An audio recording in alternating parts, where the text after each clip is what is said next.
Good morning, afternoon, and evening to all. My name's the Casual Capybara, and welcome back to another Casual Capybara critique. And today, I'm reviewing Yooka-laylee.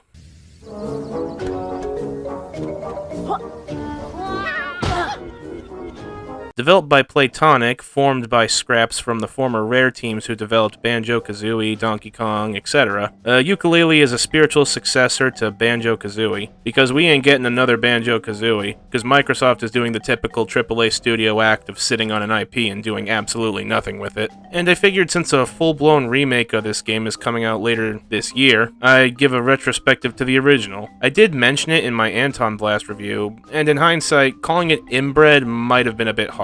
It's not the worst 3D platformer ever, but it's not the best either. Let's get into it. Story goes, title characters Yooka and Laylee are enjoying their carefree life when some money-grubbing nitwit in a bad outfit starts charging the chameleon and bat duo Feathers to take back their magic book from some money-grubbing git and his assistant who's just a head in a jar of lean. So Yooka-laylee is a 3D platformer reminiscent of said successor from the 90s, aka the era that spawned a million man-babies that complain that everything sucks because they're bitter adults. But back to the game. Much like those 90s 3D platformers, Yooka-laylee is actually very similar to those games, for better or for worse. The main gameplay is fairly solid, with big open-ended worlds to explore with multiple types of collectibles, but the main ones being pages, as they not only unlock new areas, but also expand said previous worlds to find more. You find them in a variety of ways, usually various platforming challenges and some reoccurring challenges that involve characters like Rextro, Dr. Octopus, and Billboard's distant cousin. In that aspect, it does it fairly well. The controls are fine, the levels are decently built, the challenges are nice and varied, the environments are a bit too dark, but that's getting fixed in the remake. In fact, most of the nitpicks I have for this game seem to be getting ironed out in the remake.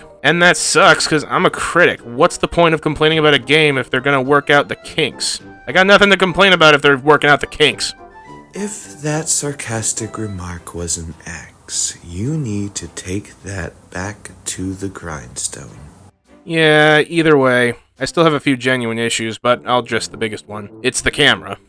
Even with the camera controls tightened in the options, it still feels really loose, and more often than not, the camera can't stay still, like it's being controlled by a coke addict seagull. I end up fighting the camera when I'm trying to do precision jumps. Minus that big nitpick, Yooka-laylee is an okay 3D platformer. If you want to play Yooka-laylee, I recommend waiting for the remake to come out.